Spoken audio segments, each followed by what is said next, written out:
It's the Poojie Podcast, proudly sponsored by Cimarron Golf Club.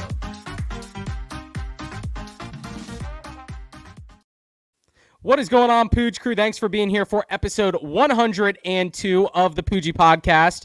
And if you're a Jaguar fan specifically, thank you for being here as we continue on with our 90407 initiative, talking Jacksonville sports and specifically Jacksonville Jaguars this episode as we continue our dive into the Jaguars roster this week, looking into the wide receiver room and the tight end room as well. Last week, episode 101, we did quarterbacks and running backs. Be sure to go check that out. And before we jump into this conversation, be sure to subscribe to our channel, like the video, share the video, comment on the video, your thoughts and opinions on everything we talk about. We want to hear what you have to say about our conversation. And if you want to jump on the show as a guest one day, feel free to reach out as well. Would love to hear your thoughts and get you on the show when available. If you're on the go, listen on Spotify, Apple, iHeart, Google, whatever you listen to your podcasts on. If you're on the go and you want to watch the video elements with our lovely panel of Jaguar experts, jump on into the YouTube channel, watch us every time, and subscribe so you get notified every time that there is a new episode. But let's jump into this. I'll invite the guys in.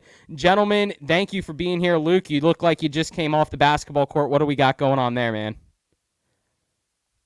Oh, we got Luke muted. Gotta represent UCF and Dylan Gabriel. They all the college players can now launch their own clothing brand, get paid for it. So gotta support our home guy Gabriel down at UCF. So shout out to him. He's putting out some new stuff. Go check it out. Dedicated Greatness, DG Dylan Gabriel. Hell yeah, let's do it. UCF, gotta love supporting those guys. Sam, Scout Leggett, you're muted right now, but how are you doing, man? You look like a swag geography teacher. Yeah, we're going great. Like I said, training camp's going on, so just looking out for all those nice articles come out on Twitter. Getting a nice, good review of the league, see where the Jags stack up to. Hell yeah, man. And Jacob, how are you doing coming off a nice weekend, a little bit of scrimmage action? How are you doing on this fine Wednesday morning when people are listening Tuesday evening with us recording? Doing pretty good. I mean, I'm just hearing everything coming out of camp. We saw the scrimmage, as you said. It's game week. This is week one of the preseason, so we have something to look forward to in terms of actually seeing these guys suit up and play under the lights a little bit. Yeah, it's exciting, right? I mean, we're coming off a year that was kind of weird. Didn't see too many people in the stands. Hell, Jacksonville never typically sees too many people in the stands. But I know there's a lot of excitement around the team right now, and it was fun to get back into the stadium for the scrimmage, and it's going to be fun to get back. Go for it. You think I'm glad you said that. Riddle me this. Do you think the Jags will fill the stadium more at this preseason game for the first look at Trevor Lawrence more than like most of the home games we had last year? Think about it. Well, yes, because COVID. So okay, skip COVID. Previous year, 2019. I feel like we're gonna have a higher attendance just because it's Trevor Lawrence and Urban Meyer and Tim Tebow than some of our regular season home games. Yeah, I mean, you're not wrong per se. I think the easiest way to describe it from my standpoint is this is the most excitement going into a season that we've had in a very long time. A lot of excitement before the 2018 season, coming off the 2017 miracle run into the AFC Championship. And now we have all these pieces surrounding the team with Trevor Lawrence, Tim Tebow, Shaquille Griffin, Urban Meyer, so many great pieces. The excitement's there. I mean, I wouldn't be shocked if the stadium is pushing the boundaries of capacity based on the excitement that's surrounding this team. DJ Leggett, Scout Leggett, what about you, man? Is this stadium about to be packed on Saturday for the first preseason game? Bro, so have you guys seen that deal they're doing? You get every home game for like $225, and it's like a random seat in the stadium. And I think that they're just so that comes out to like $25 a game if you go to all of them. And so you can't trade them or sell them apparently. But I think that they're doing that. They're just running that price way low. They want to get as many fans in that stadium as possible. Jags fans. Yeah. So you heard what Urban said a few weeks ago about packing the stadium with actual Jags fans. So that'll be a breath of fresh air for us up in Jacksonville, up in those hot stadium seats. I mean, let's be real. Urban Meyer at Ohio State, at Florida, used to running a team inside of a packed stadium with home fans. So I'm sure he's going to want to get Jacksonville fans, the Jaguar fans, into this stadium. And hell, you can't sell those tickets. Get people to purchase them. Make sure that there's Jaguar fans in the stadium. I mean, that's sick. Like, that's a great deal. If you don't already have your tickets, you definitely got to take advantage of that. But from you guys, any other storylines that stick out before we jump into our discussion with the wide receivers and tight ends around training camp or any recent news going on right now? Did you guys talk about CJ Henderson while I was gone? No, we haven't touched him. We haven't. Yeah, we should do a quick one on CJ. Yeah, do a quick one on CJ Henderson because apparently the coaches had to go to his house to drag him out of bed and be like, dude, are you coming to practice? Are you going to show up? So it looks like he's on the trade block. Reading that like the Saints might be interested. Their veteran corner just retired. So it's even more incentive for them to come at us. And, Michael Thomas played with the Jags. I'm sure everyone's seen that. So Ohio State with Urban Meyer. Sorry. So, I mean, there might be some interest from our team on that side, but yeah, let's see what we can get for CJ, honestly, because it's just I know Jacob, you and Luke are some Gators fans, but I mean, I don't know. It might be time. He doesn't even want to play. It's like, I mean, that's the first step, right? You gotta have the mental side there for football. So we saw that with Telvin. Well, they were talking about it on the way home today from work on the radio, and this doesn't seem like it's the type of thing like, oh, I don't want to play in Jacksonville.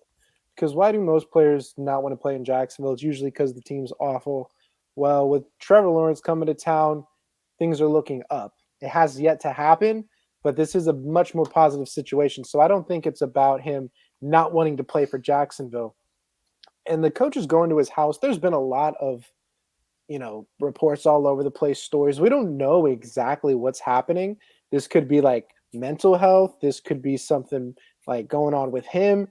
And the way I see it is Urban Meyer comes from the college ranks. He treats his players almost like he's a father figure because he's used to getting kids straight out of high school when they leave their family. So, you could spin it either way, but is like, are they going and checking on him? Are they trying to see if he's dealing with something that, we're going to help you through rather than like, drag him to camp? It's very vague. I want to hope for the best. He was at camp in pads today. We got to see if he's there 2 consecutive days, see what happens. I feel this is beyond football and beyond like just your normal like player diva type stuff. Yeah, I mean, from my standpoint, the way I look at this is, from what I'm hearing, the Jaguars want him a part of this team. They want him involved with the team. They're not, people say, oh, they're shopping CJ Henderson. Well, that's the media talking. Like, anytime there's a little bit of a rift between a player and a team, like we saw it with Jalen Ramsey, we've seen it elsewhere in the league, the media jumps to this conclusion that, okay, they're already shopping him. They're getting rid of him. From the Jaguar standpoint, if he doesn't want to play football, they can't necessarily control that. But what the Jags can do is make sure they're doing everything in their power to make him feel comfortable and want it with the organization. If he doesn't want to play football, he doesn't want to play football. How much value is he going to be to another team if that's the case? If he just doesn't want to play football anymore, maybe his goals coming out of youth football and in high school were, I just want to make it to the NFL one day. And he's reached that goal, and now it's like, okay, where do I go from here, right? The Jags go out in free agency and pick up Shaquille Griffin, one of the best corners in the league. Does he look at that as a move that maybe took a shot at his talent and his skill set? I don't know. But outside of Shaquille Griffin, now we have Sidney Jones, who played extremely well last year. We have Trey Herndon, who's been a good piece for the team. And we have CJ Henderson. Those are really the 4 spots or the 4 people. And we need CJ Henderson to step in and play. We need him to play well, too, because we need corners. We don't necessarily need wide receivers like this whole Michael Thomas debate that's going on with the trade and stuff. So I say when it comes down to it, CJ Henderson, for the sake of the Jags, it's in their best interest to try and keep him around with the team and do what they can. Jacob, you mentioned, Urban coming from the college ranks and handling situations with players. CJ Henderson's 1 year out of college. This is his 2nd year in the league. He's still dealing with that amateur issue and that rookie mentality. He got injured his rookie year. That can weigh heavily on a young player too. So is he doubting his abilities? Is he doubting his interest in football? Who knows? I mean, what do you guys say? I was telling you this earlier. I mean, when we drafted him, it didn't look like he was that excited. Even in the season, I mean, he probably kept out of games that he could have played, saying he was injured. He probably kept those injuries longer than he could have, potentially could have came back, So I just don't think he has the excitement to play. I don't even know if it's for the Jaguars or not. And it's kind of tough because you hear all the reports like everyone's saying he's not excited to play, and that probably brings him down more. So I think it's just a mental health block that he has to get past. And it could be in the Jags' best interest just to like mitigate risk, really, because if he's not going to play and we have a chance to do something with that, then why don't we go ahead and do that? I think the thing is I don't think it's a situation of he doesn't want to play for Jacksonville. No, that's what I'm saying. And I don't think he wants if to play that's the like at all. case, who's going to want him? So it's almost going to be too difficult to trade. So we're almost going to have to keep him. And I think Urban Meyer and Charlie Strong, both of those guys, they're going to be people that, hey, we're not going to just cut you, or we're not going to just let you loose and like good luck because you're not. They try to think of young players.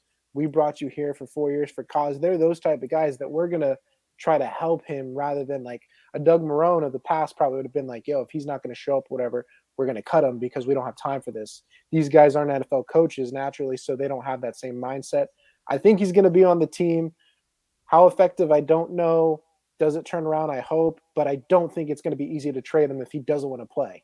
Yeah, and let's be real. The easiest part of trading him is the fact that he's got a $4.5 million a year salary for the next 3 years, so his cap hit is not big, but that's also all the more incentive to keep him around and see if he does pan out, because if he does find that desire again to play and he does get over these mental health things, maybe he will step in and become a solid player alongside Shaquille Griffin. We have Tyson Campbell as well, Sidney Jones. So I think he's in a room full of guys. Shaquille Griffin, as we know, a very team-first player, would be more than happy to help him along. He's got Sidney Jones and Trey Herndon, who aren't necessarily major threats to stealing his job, and Tyson Campbell, who is now a rookie and has looked good, and I'm sure we'll talk more about him when we discuss defensive backs later on in August. But it's one of those things where it's worth keeping him around at the price tag because he's not worth a lot right now, but it's also reason why there might be trade value in getting rid of him. A team might look at that as a flyer if he just definitely doesn't want to be here in Jacksonville. What would you guys say? Let's get into this real quick with Michael Thomas, since that news has been brought up. Issues with Michael Thomas. Missed about, I'd say, maybe 10 weeks last year. I think he played weeks 9 through 14. Michael Thomas not happy in New Orleans. Drew Brees is gone. I don't know if that has anything to do with it. They don't have that many stud receivers. They obviously have Traquan Smith out of UCF, who's become a dominant piece in New Orleans as well. But Michael Thomas just doesn't seem happy coming off an ankle injury. If it were to be a case where the Saints were interested in CJ Henderson, Jags interested in Michael Thomas, let's go around the table starting with you, Sam. What would the value be there with that type of trade? All right, last thing on CJ Henderson is that, it was the old regime that drafted him. So it's not like, in my opinion, Jacob, it's not like they have any, ties to him. It doesn't hurt their reputation to let him go after a year and say, look, new regime, just like the Cardinals did with the quarterback. They just said, all right, new regime, new players. This is the culture we want to instill. Do you really think they want to keep a guy around with that kind of mentality on the team, especially in the first year of the rebuild? So, I could see them trying to work with them as much as possible, but if there's not much movement on his side of things, then it wouldn't make sense to keep him around in the locker room, taking up a spot where all these guys are like, look, I thought we were, playing to win. I didn't think that, you're right. If this was Doug Marrone's team, he would be out there starting. And that's what I love about this is that, the Jags aren't going to just shove him in that spot and say, you're playing, we drafted you high, that means you're good and you're going to play. These guys are going to pick the best people to be on the field. So I don't think they have any, ties to him. And personally, he's missed all of camp now. They're trying to instill a culture. It just doesn't seem like he'll be on the Jags 53. I think they might trade him, but that's my opinion. No, I agree. Yeah, what's up? I was just going to say, if this does work out, it's going to have to be him putting an effort back. They've put in their effort. If he doesn't put it back, then right. And you see, I don't know. I've looked at pictures of him because I want to see has he been keeping in shape in summer and stuff? Does he look like he's ready to play? And it just doesn't seem like there's been any growth on his end. I don't know. You hear about DJ Chark going through the offseason, really pushing himself. Well, this guy's just seems like he's kind of going along. So if they want to instill a culture of winning, I don't know if this would be the right decision to keep him on the team. But as far as Michael Thomas goes, I mean, that would be great. We have Marvin Jones, which the coaching staff really likes. But if you can get a stud top 5 receiver on your team to help Trevor Lawrence, then absolutely. And so on that note, Sam, what's the value there? Is it CJ Henderson and another player? Is it some picks? What's the compensation that we would all deem, pretty fair for that type of trade, considering, let's say, both players don't want to be in their current situations? So yeah, one player might be elevated than another as far as their production in the NFL and what they've done in the NFL, but everything being equal, ceteris paribus, and the Michael Thomas doesn't want to play for the Saints and CJ Henderson doesn't want to play for the Jags. What's the compensation for this type of trade? Well, I mean, how much? I guess the trade I'm thinking of is the DeAndre Hopkins trade, but we all know that was kind of a crappy trade. So, I mean, maybe a first-round pick if we weren't trading CJ. Like, if it was straight up, how many picks for Michael Thomas? Then maybe a first and a later-round pick. So you throw CJ in, and you're probably going to have to give CJ in a pretty high pick, if not 2, like high middle round picks to get him. I don't know. What are your thoughts, though? Jacob, you want to jump in? Yeah, I'm not usually the best at kind of predicting these things because it's like CJ Henderson, he's young and he has great potential. So like with his youth, he has so many years ahead of him. Michael Thomas is a little bit older. He's not old by any means. He also costs a lot. So part of the compensation they'd be getting is us taking on the contract. So that's in their benefit. If it takes a first rounder, I don't know because we don't have like multiple anymore. If it takes a second, third, if it's a second, it's like you kind of start to look at that and be like CJ in a second, like why not? It'd just be weird at this point with what we have on the roster. Who's going to get, cut, traded besides, CJ now, because we have DJ Chark, Laviska, and Marvin Jones. It's pretty crowded if you add a Michael Thomas. So I feel like one of them would also have to get moved. Yeah, no, I completely agree with that. Luke, I said this to you earlier today. It just feels to me like Michael Thomas is one of those talents that he's not just like a top 15 receiver, right? Like he's viewed as a top 5 receiver. In any way you can get that type of player at any position, you're going to find a way to get him on the field, and maybe it suppresses the growth of a Laviska Shenault or a DJ Chark, and they don't get as many snaps, whatever the case may be. But it feels to me like if you can go out and get Michael Thomas, you get him on the field. Like there's players at every position that I'm sure these front offices circle and say, if we can get this guy no matter what it takes, let's go out and do it, and we'll get him on the field. Luke, what are your thoughts?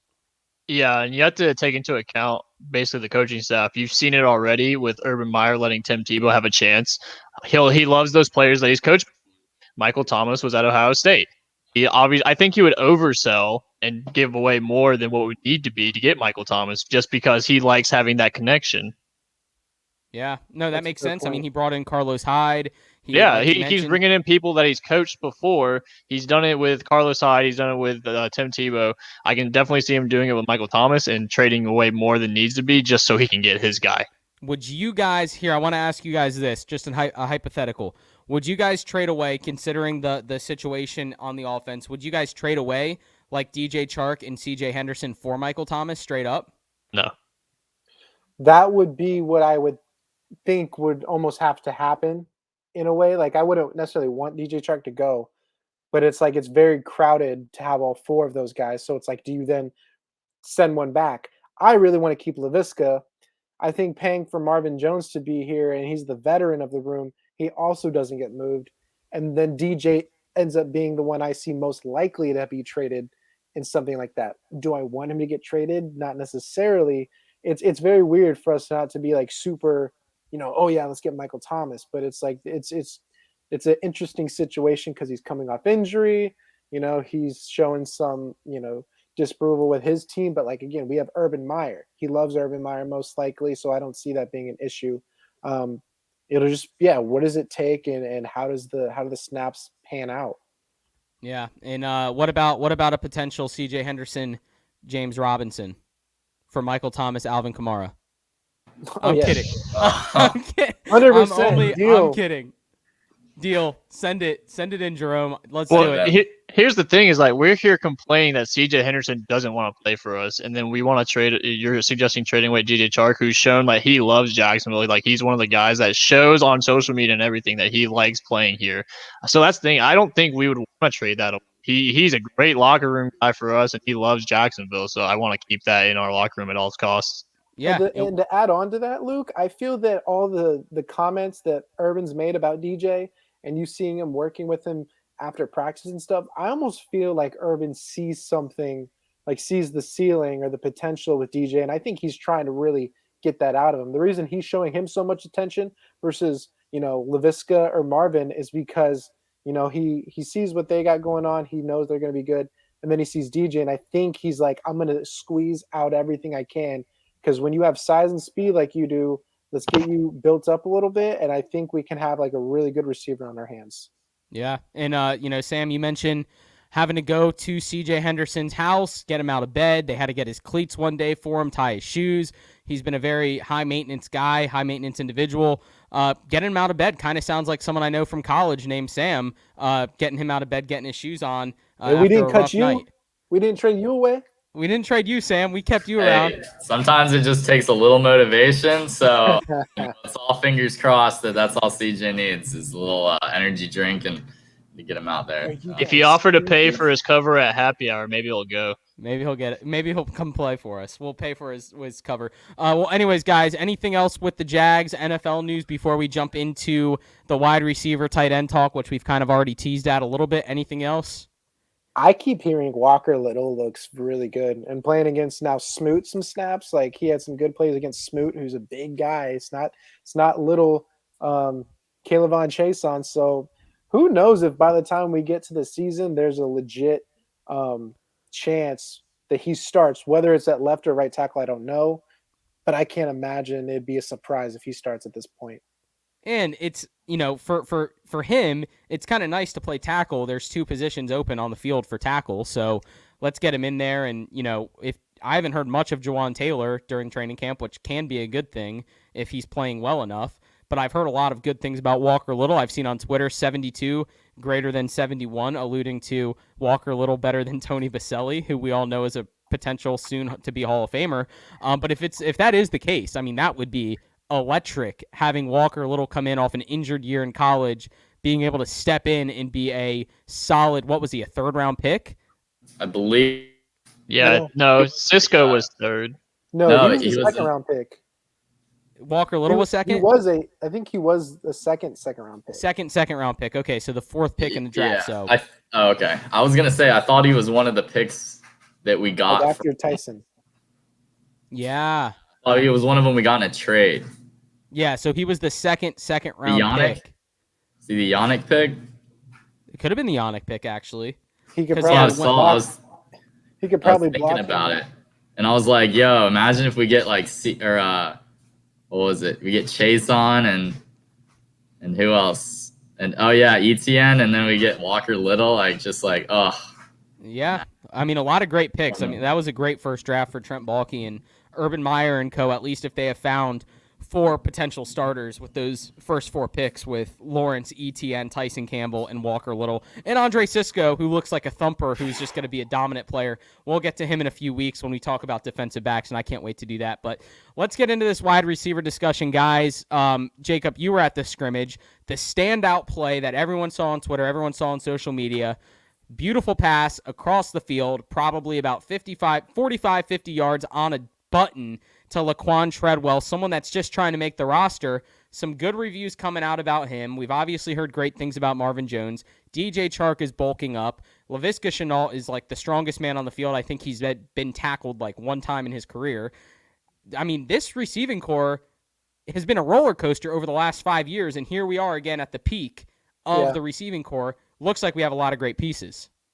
Yeah, I definitely think so. I think there's 3 guys, who knows if there's a Michael Thomas trade, but we won't consider that. There's 3 guys locked on this roster, and it's DJ, Marvin, and Laviska. Then I started to get towards okay, maybe Jamal Agnew. If you count him as a receiver and if that counts as the receiver count we keep, he's the returner. I think we paid him enough money that he's not going anywhere. So let's say we keep him and consider him as 4 out of like 6. Laquan Treadwell is the receiver of that amazing, beautiful ball by Trevor, and he's had a very good camp from what I've heard. So I imagine he makes the roster. I think we're starting to get into Colin Johnson, Jalen Camp. Jalen Camp's looked really good. Is the battle between them for making the roster and like the rest like kind of locked and loaded? Yeah, so, that hits the nail on the head. If we keep 6, it comes down to Jalen Camp and Colin Johnson, as you just mentioned. And Colin Johnson was a receiver that we were extremely excited about coming out of Texas, thinking he'd be a red zone target. You know, he's like 6'5", 6'4", and then they have Philip Dorsett, who they gave a pretty nifty contract to recently to get him in here too. And he's a previous first-round pick as well. They go out and get Tavon Austin. So there's all these pieces flying around in the wide receiver room. It seems extremely cluttered. Luke, what are you thinking about this wide receiver situation that the Jags have? Yeah, I like the 3 that Jacob said. I mean, those guys are pretty locked. Say Chart, Jones, Chenault in that order are probably our starting 3. And then after that, I like keeping Colin Johnson just simply for the fact that he's like 6'6". I mean, he's so tall. He can just sky over any of the normal standard size corners or safeties in the end zone. You just kind of throw one up to him, he can probably get it. So I like keeping Colin Johnson. And honestly, one of the most underrated free agent pickups is Marvin Jones in my Jaguars. So last year the Detroit Lions had 27 receiving touchdowns. Of those 27, Marvin Jones had 1/3 of those. So he had 9 touchdowns receiving the ball. So he still got it. You call him a veteran guy, but I still think he has enough to make a lot of plays for us. Absolutely. Yeah, and it's great to bring in a guy like that, a veteran with experience, in a wide receiver room who the second most experienced guy in that room could potentially be Laquan Treadwell, who looked for the most part as a first-round receiving bust when he got drafted by the Minnesota Vikings. And then after that, you have Chark in his 3rd year, you have Chenault in his 2nd year, and then you have Colin Johnson in his 2nd year too. So bringing in a guy like Marvin Jones not only solidifies some of that reliability at the receiving core on the field, kind of brings in some veteran experience to the locker room as well to kind of surround this young group of guys with. Sam, what about you? Thoughts on the receivers? You're muted, buddy. You're muted. Yeah, I got the same 3 as you guys, but I also think Agnew is just a lock to make it. I mean, they really like what he can do in the return game and on special teams. So I think that those 4 are 100% a lock, and then you get into the Colin Johnson and Laquan Treadwell. I think that Philip Dorsett, I think the staff really likes him, and I think if he's healthy, then he's going to make the roster. I think that's why they brought in Tavon Austin to kind of be that speed receiver on the outside. So I think that Philip Dorsett's, they really like him. I think he's a lock to make it if he's healthy as a speed guy. We're always looking for speed. But then you get Colin Johnson and Laquan Treadwell. And, I mean, so training camp day 9, Trevor was targeting Colin Johnson a lot. And it seems like that if they can keep that connection up, then Laquan Treadwell is probably on the outside being, an undrafted guy. And then you see Jalen Camp, probably a special teams player. You bring him on the active roster if someone goes down. Yeah, and it sucks. I wish there was more opportunity to keep a lot of these guys because while we have the top 3 kind of solidified, there is this feeling that the 5, 6, 7, 8 are very similar or very close to being on the active roster. And Laquan Treadwell has played himself into being on an active roster for an NFL team, whether that's for Jacksonville or for another team. We talked about it when we drafted Trevor Lawrence. The receiving core is looking great. How much of that is attributed to the fact that Trevor Lawrence is a really good quarterback and the receivers are looking outstanding with Trevor Lawrence at the helm versus Gardner Minshew? Right? We talked about Gardner Minshew last episode. Jacob kind of brought up how, the velocity isn't there. Maybe the ball placement's not where you want it to be exactly. These receivers, are loving having Trevor Lawrence there because they know that they can trust if they run their route and do their job, the ball is going to be where they need it to be for them to make the play. We saw that with that catch by Laquan Treadwell the other day in the scrimmage. Jacob, overall, what were your thoughts on the scrimmage? Just a Sunday morning, overall thoughts on the scrimmage, the feel of it for those that might not have been there. Well, I know a lot of fans were a little underwhelmed because it didn't feel like a legitimate scrimmage, which I didn't go in expecting it to be. It's a glorified practice in the stadium. I heard that the Saturday where they were in pads was actually much more exciting to see, but we just saw them, do different 11 on 11, 7 on 7s. Trevor, I didn't really catch it while I was there. I wasn't paying attention to did they finish the drive? But like one of the ones they did for 99 yards and he scored a touchdown. Like I remember them starting at the one, but I didn't really pay attention. I was just more focused on each minute play. And that one play he had, Laquan Treadwell, was just very nice because it's the kind of ball that, in a game doesn't work. I don't know if the play sets up as nicely, but we just saw the arm that's capable of, showing up on Sundays for the Jags now. In regards to all these receivers, it's very tough because, Urban Meyer, like you said, he likes speed, but I see great things out of Jalen Camp. Like I see him fighting for, throws that are in triple coverage. And then you talk about Laquan Treadwell playing his way onto a roster spot. Colin Johnson, he's 6'6". Trevor Lawrence, he's 6'6". I say we keep him. And then that combination is Route 66. And we start calling that on Sundays whenever there's just a play, Route 66. We throw it up to Colin Johnson. Route 66. Everyone just meet in the middle. The that's tallest guy gonna catch be it. if I'll Colin do that. Johnson makes the roster and that becomes a thing. I'm not going to get any credit for that. Some ESPN guy will, but we'll make whatever. sure to credit you that. We'll get that clip on all social media all over the place.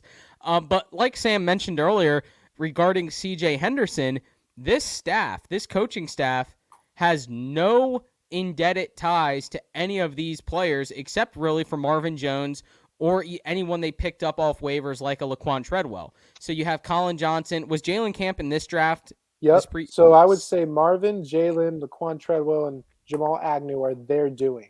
Yeah. So this current regime are more indebted to keeping someone like a Jalen Camp over a Colin Johnson or, Laquan Treadwell over Colin Johnson there, just based on they went after those guys specifically. Now, if they found something special in Colin Johnson, then great. Jamal Agnew makes the team as a return specialist. Personally, I think the NFL needs to bump the roster size up to 55. It's a nice round number. Add 2 spots for the returners. You shouldn't have one of your return specialists listed as a receiver on the roster when he's just there as a returner. That's just my opinion. That would open it up for a 6th receiver for us. Do you think there's any way we keep 7 receivers, or is 6 pretty much the magic number? 6 makes sense, but you never know. Urban Meyer is different. We'll does see. he count Jamal Agnew as the receiver, or does he just say a kick returner, put him on the team? Yeah, because if you have Jamal Agnew on the roster as a wide receiver, then really you only have 5 receivers on the roster because you have him on there as the 6th, and he's really just returning kicks and punts and stuff. But hopefully we find enough out of these top 3 where these, last positional battles with, the 5th and 6th guy aren't necessary as far as every game, production goes. Hopefully they can come in and be nice complementary pieces. Before we get to talking about the tight ends, Pooj crew out there listening, those out there listening, go on to my Twitter, go on to Instagram. We are doing an extremely fun NFL Survivor League this year. It's a very simple process. It's online, all automated. $10 to enter. Venmo me, JPooch17. All you have to do is every week of the season, pick one team that you want to win, that you think is going to win. And if your team wins, you survive until the next week. If your team loses, you're out of the tournament. You can re-enter the first 2 weeks for an additional $10. You can only pick one team once throughout the year, though. You cannot pick the same team 17 times. You can't pick the Chiefs all 17 weeks and have them go 17-0. You got to be strategic. You got to pick the right teams at the right times, and you probably got to pick a few upsets at certain points. So go check that out on the Instagram and on Twitter, JPooch17, or Instagram at the Poojie Podcast to learn more about that. The links are all over my bios in all of those, so definitely go sign up for that. And DM me if you have any question. But guys, let's get into the tight end role, right? So we just talked about receivers. Will we keep 6? Will we keep 7? Chances are if we keep 7, that means we're really struggling at tight end and maybe only keep 3 or 2 or whatever the case is. I doubt 2 is the case. But when it comes down to the tight ends, we've talked about this all offseason, going into free agency, going into the draft. What are we doing at tight end, Sam? What is it? Is if we keep 7 receivers, we can only keep like two tight ends? Is that it? I Or mean, so yeah, just theoretically, I more think the nuanced? combination is 9, maybe 10. Okay. Okay. Total. Gotcha. Well, shoot. I mean, Chris Manhertz is going to make the team. James O'Shaughnessy. So I mean, it's between the rest of the guys. Luke Farrell is like Urban Meyer's like best friend's kid. So I mean, that's why he was drafted. Apparently, so Coach's son. Coach's son, right, Luke Farrell, makes the team. yeah, it's just like Tim Tebow. So I guess it's between those two who makes the second or the third spot. Yeah. Whoever- So, Totally agree. Jacob, you want to jump in? Yeah, I want to say Manhertz for me is 100% making it. I see him primarily as, a blocking tight end. He can receive the ball, but he's not going to be a huge threat.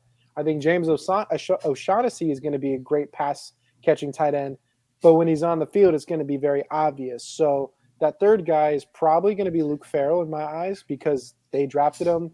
I think he's kind of like a dual guy. They can see him blocking and catching. He's not like super great at either. Who knows? Maybe we get that random George Kittle that nobody found. But I really think it might stop there. It might be the 3 guys. I don't think Tebow makes the roster. I don't know if that's breaking news to anybody. But what I've seen in camp, what I've seen in he's not doing anything like out of the ordinary for someone running the routes and doing the drills. I don't think he's going to do enough to make the team. If he makes the team, Urban Meyer just signed off on it and said, it's done. But other than that, I just see if they keep 3, those are going to be the 3: Manhertz, O'Shaughnessy, and Farrell. Yeah, and I mean, honestly, at the scrimmage, I couldn't even keep track of who was who and what was going on. To answer Matt's question, Matt, the preseason game is on Saturday at 7 p.m. We're playing the Browns. It's going to be on NFL Network, actually. So preseason, 7 p.m. This Saturday, August 14th. Should be a fun game to watch, for fans at home, get a first chance to watch a lot of young players able to actually get on the field and play against actual opponents on the TIA Bank Field. Our only home preseason game. After this preseason game, next home game is going to be September 19th, I want to say, against the Broncos. So, yeah, no problem, Matt. But when it comes down to it, with the tight end room, all the guys look the same. I mean, even at the scrimmage. I don't know, man. Look at pictures of Tim Tebow. His arm's the size of my leg. Yeah, but he runs like a duck. Yeah, but honestly, Tim Tebow, he's almost too muscular to even run. He's maybe. The funniest so thing, awkward. we were at the scrimmage, and what is it, Ellefson or whatever, maybe, I don't know, whoever's Elfleson, 86. yeah. He was running a route, and it looked pretty nice. It looked very smooth, and I was like, is that Tebow? And I was like, nah, that's way too clean to be Tebow. And I was right. As soon as he turned and we saw his 86, I was like, of course. Why would that be Tim Tebow? Because he runs like Tyreek Hill, but he's not fast. You know what I'm saying? So, and everyone was cheering for this 86 guy running routes, and then they turn and be like, oh, it's not Tebow. Oh, it's not Tim Tebow. Bro, he's like the inverse of CJ Henderson. Their arms are like completely separate. If CJ Henderson had Tim Tebow's arms, then he'd be straight, but they're like string beans. So regarding the wide receivers we talked about and Michael Thomas potentially being a trade, what would be a more impactful trade in your guys' eyes? Michael Thomas or getting Zach Ertz? Zach Ertz costs less. Bro, I hate the Zach Ertz storyline. Can we the dude is on the wrong side of 30, and I get it. He's had, a ton of touchdowns the last, I saw a report that says he's out playing Dallas Goedert right now in camp. Is that somebody on the inside putting that out so someone trades for him? Who knows? But I think Zach Ertz at half power is better than all of our tight ends combined full power. So I don't know what we're complaining about. If I could toss a 5th round pick to Zach Ertz for this year and that's it, so be it. To counter that, I'll say we did the same thing last year with Tyler Eifert. Same exact player. Like Tyler Eifert was Tyler Eifert. We're going to be the same thing about Zach. He was injured almost every year. If you want to go ahead and draft Zach Ertz in your fantasy league and pray to God that he returns to his, pre-2020 form, then go for it. But as far as on the Jags, I think that we're a new team. And we're not doing the Tyler Eifert thing again this year. We're not paying That's what someone. we don't need. We don't need him to return to top 3 tight end status. If we could get, he could by himself catch like whatever many balls for 600 yards, and he outproduces the tight end room as a whole last year. And that's going to be a very good target for Trevor Lawrence amongst all the other ones we have. We don't have anyone that's a threat that any team would be like, all right, we got to keep our eye on this guy on this play. We have, ETN, we have James Robinson, we have some receivers, but at the tight end position, I bet 0 coaches this year will be like, oh, let's watch out for James O'Shaughnessy. Oh my God, man hurts. He's gonna block one really hard on Bro, you are always hating on my boy James O'Shaughnessy. No, he's great. But catch balls since he's been in Jacksonville. He got hurt last year. I think he's underrated, but that doesn't mean he's like amazing. Hey, James O'Shaughnessy, game-winning touchdown against the Bills in the wild card game 4 years ago. Do we like James O'Shaughnessy because he's been the most productive tight end we've seen in some time? Exactly. Yeah. I mean, exactly. that's the reason we like him so much, because he's been the most productive one He's had been for like a the while. only reliable, productive tight end we've had in forever. It's like the list of Jaguar tight ends: Kyle Brady, Mercedes Lewis, James O'Shaughnessy. It kills me. But in defense of Sam with the whole Zach Ertz, or in defense of Jacob with the whole Zach Ertz discussion, Jaguars go out and draft Luke Farrell with a 6th-round pick. Would you not rather get Zach Ertz for a 5th-round pick? Come on, let's be real. If you're going to get Luke Farrell with a 6th-round pick, why are you hesitant to go get Zach Ertz with a 5th-round pick? Yeah, he might be on the wrong side of 30. Yeah, he might not be at his previous form. But this team is so decimated at the tight end position. What harm is it going to do? It's the exact thing people were saying about bringing Tim Tebow in. It's not going to hurt anything. The position group is so bad, anything they try and do to fix it is going to look good. Right. Yo, but does Zach Ertz know Urban Meyer like that? Because Luke Farrell is his best friend's son. So, That's coach's son thing, man. That's something that you just can't replicate, even with a 31-year-old pass-catching tight end. Yo, so I was going to say this with Colin Johnson. I mean, he could just be the F tight end on our team, right? I mean, you have Manhurts and Farrell in there to block. And then you got Colin Johnson to kind of just slide into where you want that F-type tight end to play. I think that he's 222 pounds. I just Googled it. He will get destroyed by somebody. Yeah, anytime that he's in, they know he's going to run a route. I mean, he's not going to block, so. Yeah, so he's just a receiver that we're going to call a tight end. We can't block with him, so he's still a receiver. Same with Kyle Pitts. I mean, Kyle Pitts, Darren Waller, these guys are all guys that aren't going to be blocking in line. So fair enough. If this was around the horn, I'd be giving you points for that one, Sam. Ding, ding, ding. Bing, bing, bing, bing, bing. Well, Sam, you like James O'Shaughnessy. What if Zach Ertz came and he was the Marvin Jones of the tight end room, and he sculpted James O'Shaughnessy into a future Zach Ertz? What if that was his mentor, and then James O'Shaughnessy budded like the most beautiful tight end flower you've ever seen?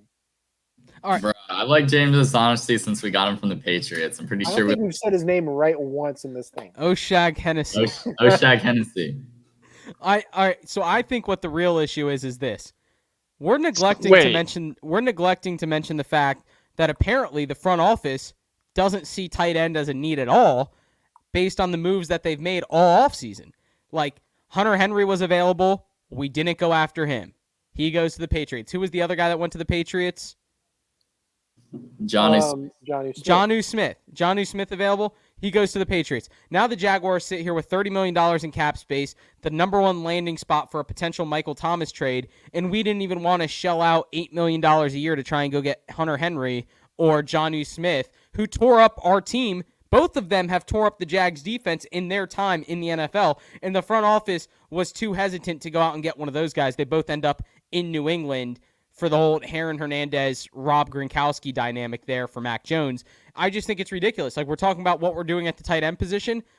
The closer we get to the season, I'm beginning to feel more so that this is what we got. Zach Ertz is not in the picture. That trade would have happened before training camp. Anything that would have happened to fortify the tight end room would have happened when there was 14 practices ahead of them, and now we're one 3 days away from a preseason game, and we're stuck with Chris Manhertz, James O'Shaughnessy, Luke Farrell, Ben Elfelson, and Tim Tebow, and Tyler Davis. Can anyone name? I just thought of this. Can anyone name Trevor Lawrence's tight end in college? Who he threw? Maybe this is what we're overanalyzing. Maybe he just doesn't use tight ends.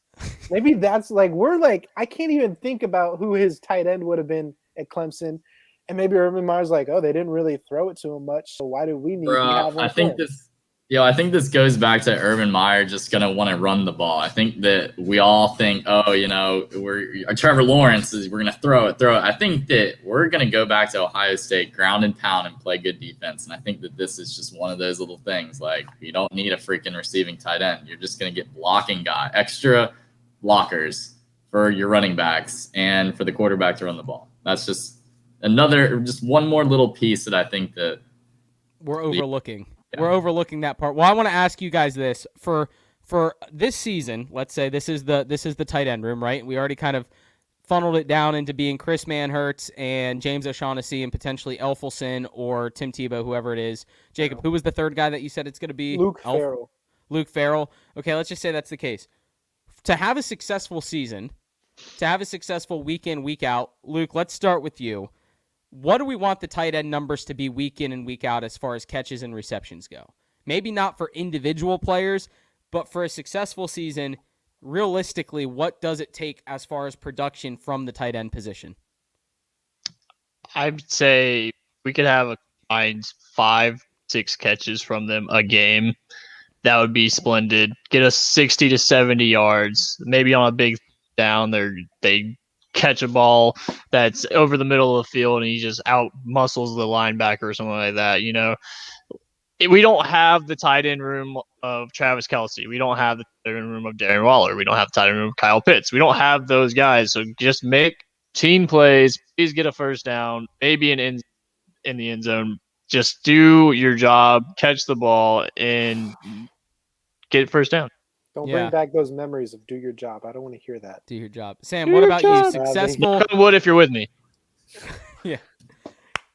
Woo! Sam, what about you? What do you think? Successful season, what type of production do we need from tight ends? Bruh, I think you guys are all starstruck at that 2017 season where Mercedes Lewis caught 3 touchdowns in one game.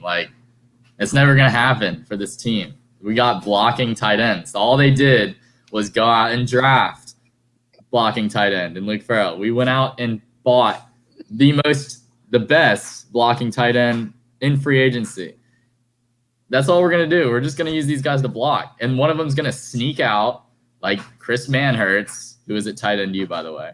He's going to sneak out and he's going to catch half a pass or half a touchdown a game or something like that. I think we're overestimating the amount that the tight end is going to be used for receiving in this offense. Jags running triple option. Are we overestimating the importance of the tight end for the Jags or just in general for the NFL? How important is the tight end position in the NFL? You have Travis Kelce, you have Darren Waller, you have Jonnu Smith, you have George Kittle. Those are the guys, right? And then after that, there's a big drop-off, and teams still find a way to be successful and maybe not have one of the best tight ends in the league.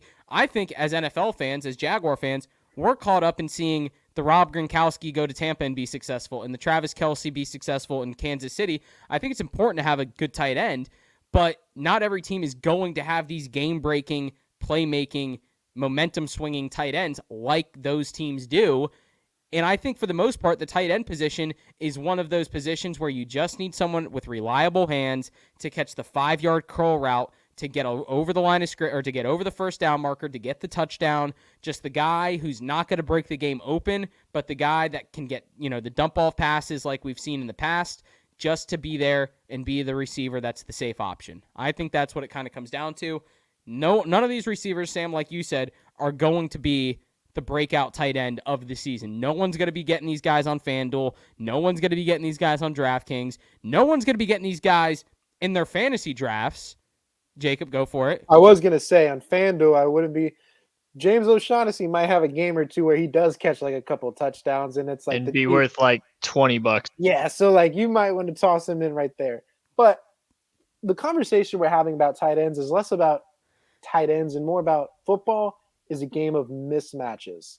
And these great tight ends in the league are the most dominant mismatch in the NFL if you have one. We don't have one. So yes, I'm not going to set like a quota on passes to a tight end or yards. I want them to like move the chains for us if they can, but it's like ETN, he's probably going to be one of our main mismatches.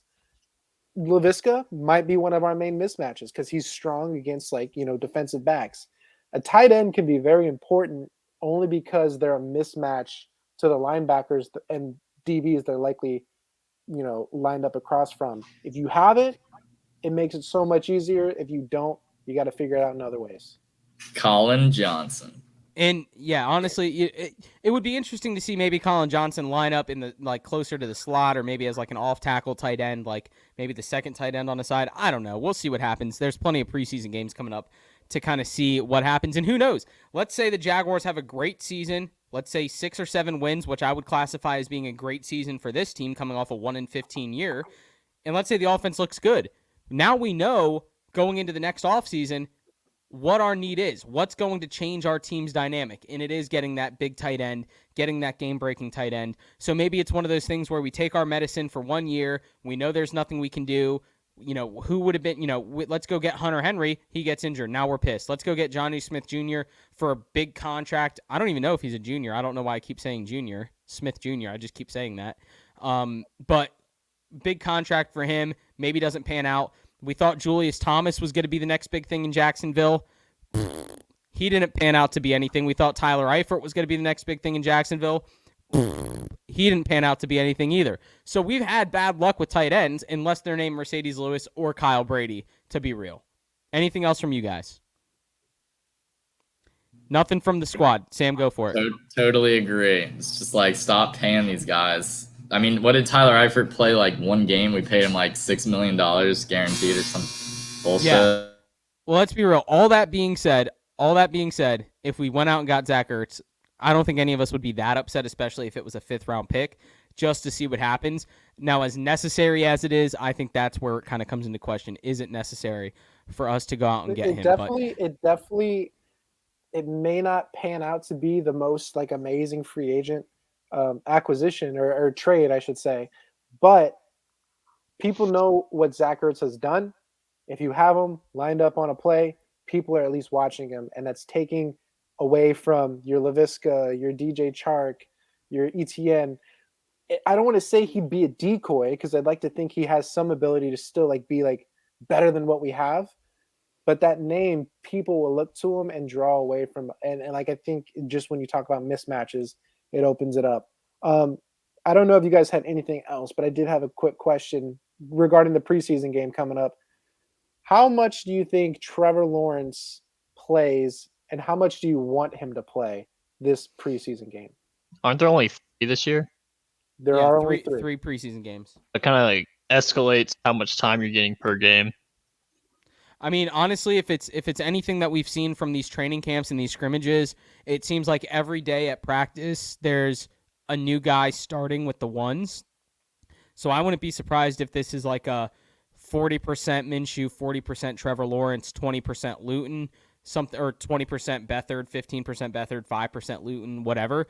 I could see this being a very evenly split, and that's not to say that there's a battle between Minshew and Lawrence. I think that's more to say there's a want to get Lawrence off the field more frequently and not have him be on the field 60 to 70% of the time. So I'd say 40% snaps for Lawrence, 40% for Minshew, and see what happens from there.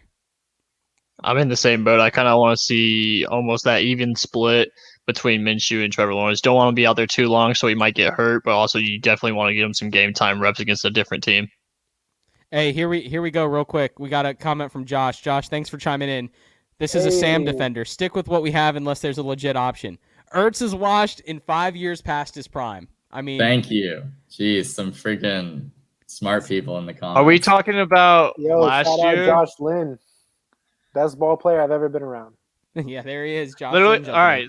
So Zach Ertz last year, yeah, he was bad. But the year before that, he had 6 tutters and 900 yards. The year before that, Wow, 8 better than our tutters, entire tight end 1,000. room. The year before that, 1,163 yards with 8 tutters. The year before that, 8 tutters, 824 yards. So it's had one bad year, and the Eagles were terrible last year. It's not like 5 years he's been so bad. Like 2 years ago, he's having 8 tutters. That's like a 7 or 8 tutter kind of guy. Yeah, I mean, I would love to have that. Jacksonville hasn't had that. I mean, Mercedes Lewis had 3 of those, and I don't think he had another one that entire 2017 season. And that was a London game. Those don't even count for domestic touchdowns. So, I mean, like, we're talking about him. He's had great seasons. Last season was terrible, and the Eagles were also terrible. And I feel like the Eagles were maybe trying to get Dallas Goedert more in the mix, knowing that he's the future of the tight end room. It is also telling that the Eagles drafted Dallas Goedert where they did when they had Zach Ertz already, that they were kind of ready to move on from Zach Ertz potentially in the future. But then again, his contract coming up and all that stuff, they were probably looking to get rid of him anyway. So we'll see what happens with that. Yo, all right. Straight up, CJ Henderson for Zach Ertz. No, we can give a 5th. Yeah. I don't think we're going to get – I mean, I don't know. We'll see what we get for CJ Henderson. Sam, what do you think? Going back to the question, though, how much do you want to see, or how much do you think Trevor Lawrence plays in this first game? Oh, I see it. I think we're going to split it just completely 4-4-4. I think one guy's going to play the first quarter, one guy's going to play. I don't know if it's going to be Minshew or Lawrence first or second quarter, but then it's going to be third quarter Beathard and then fourth quarter Luton. You know what? I'm going to side more with you because I honestly feel like 40%. I know you guys are thinking like splits. I don't really know if I want to see Trevor Lawrence play past the first quarter if playing the first. Like if he plays a few drives and they look pretty good and we move the ball, maybe we score, I think you take him back out. You're like, okay, we saw him play some live snaps, but let's not push our luck because Gardner Minshew's great, but we know who's starting week 1, whether we've said it or not. And we don't want to like push our luck with that. Let's get him some reps, 3 and out, put him back in. Let's see what we got. But I don't think he goes past the whole quarter, if that. It's weird to me. Go for it, Luke. I would say, like, what do you want to, like, on a drive count? So, like, the third drive, we've already scored 2 touchdowns. Do you think you take him out, or do you go for a 4th drive? Yeah, if we've scored 2 touchdowns out of like 3 drives that he plays, I think he's done for the first game. I'd be fine with that. Yeah, if we have one less game, you think like, oh, the starters play deeper in these earlier ones. It's still the first game of live contact, another team wanting to destroy Trevor Lawrence. We don't need to like overdo it the first game. Maybe the second game he goes deeper than a normal second game, and the third he just doesn't play. But I think the first game, few drives, if it needs more work, we do it. If not, cut him. Don't cut him. Don't cut him. No, we'll cut that. We'll cut that from the clip. We'll cut that from the clip. You know what I mean. All right, that's a good point. I mean, just keep him healthy. We know what we kind of got in him, and the fans would still love to see Minshew anyway, even if he's just like the number 1 preseason quarterback for us. That's, people still love that. They'll be showing up with mullets and, headbands and mustaches and Sam's aviators looking like Minshew. Here's a question for you. What would you rather see from week 1 in the preseason? 3 drives, 3 touchdowns, and 200 yards from Trevor Lawrence, or 4 drives, 75 yards, and 2 picks from Zach Wilson? Would you rather see Trevor Lawrence absolutely ball out or Zach Wilson absolutely plummet in the week 1 preseason game? Bruh, don't be putting that evil, man. It's just going to come back at us. I feel like agree. Focus on the Jags, focus on ourselves. Zach Wilson does suck, though, apparently. But see, I feel like don't put that evil on us, but he sucks. I would rather see the first thing, and it's because we had the shot to pick our guy. We picked our guy. Now, if I was a Jets fan, I would hope for what you just said for Trevor. I hope he sucks, and I hope Zach. But we have no ill will towards Zach Wilson. Oh, I do. I mean, what? He didn't hurt us. We got Trevor. He's going to be our savior, hopefully. Well, hey, here's what Josh had to say to you, Luke, about your Zach Ertz stats. He's an upgrade. I'm not dropping 10 mil on a guy that's going to get 13 more catches than what we already have. So a little bit of efficiency per catch is what Josh is looking for. And then Josh asks us best rookie year from the 3 rookie quarterbacks that are projected to start. I guess Trey Lance might not be in there, or Mac Jones, but Trevor Lawrence, Zach Wilson, or Justin Fields. Who do we like? Let's go around. I think has to be Trevor. I mean, I don't like Zach Wilson at all, and Fields might not start until week 5 or something like that. So Trevor's going to probably start week 1 for us, and then he's going to play the entire year. And I think we're in a better spot than the Jets are. So I'm going to take Trevor. Yeah. Sam? Yeah, I think I don't know. I have to check, but I think Vegas has Trevor as like maybe the number 1 or number 2 guy to do Rookie of the Year. So I don't know. Fields is looking good though. I was kind of hating on him during the draft process, but I mean, I keep thinking about that 4.4 speed, and that's just adding to his game. I mean, No, and I agree. I think Fields it'd be will disgusting. play, but I don't think he's starting week 1. I think Andy Dalton's starting for the first few weeks, and then they'll roll with Fields. Yeah, I've heard that Andy Dalton has actually played pretty well, which then makes you think, okay, we're not going to force Justin to start. I want to say my answer is going to be Trevor. I mean, it's obvious we're biased here for the Jags, but I think he's really, really good and going to be set up well. But I really like Fields. I think he's got good things going in Chicago because he does still have A-Rob. He has a good defense, to help him out there. So I really like Fields. Zach Wilson, who knows? Because the Jets are – the Jets and the Jags have been similar for many years, and I don't see the same influx of talent and coaching like we have to hope for the best. Like Zach Wilson might be thrown to the Wolves. Who knows?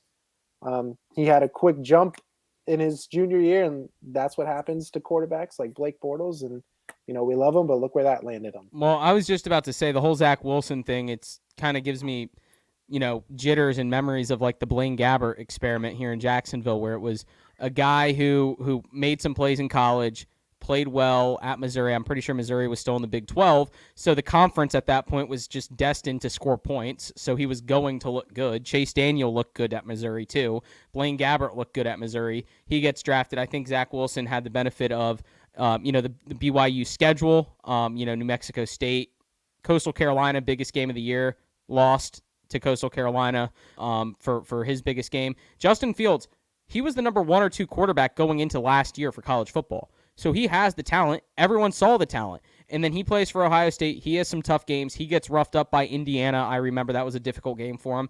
And all of a sudden, he gets dropped down to the 3rd or 4th best quarterback in the draft.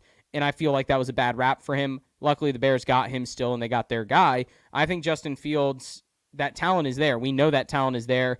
I'd say kind of like the Andy Dalton thing that you mentioned. I say he doesn't start day 1. I think that could suppress some of his numbers. Maybe when you look at it on an average basis per game, maybe he's up there with Trevor Lawrence. But I think from the standpoint of Trevor Lawrence is the starter day 1. Trevor Lawrence is, who knows how good the defense is going to be. He might be playing catch up some games. I think the stats. Yo, do you guys really think that coaching staff that's on the chopping block is going to let Andy Dalton play 5 games before they put Fields in? I mean, I could see this as like either you start him right away or you put him in for look at the Texans with Deshaun Watson, where they put their guy in, and then like halfway through the first game, they're like, all right, Deshaun, like you're in now, obviously. So it's, I don't know. I mean, you got to talk about Trey Lance too. All the players on that team are apparently rallying around Trey Lance instead of Jimmy Garoppolo. So it's like, I mean, at some point,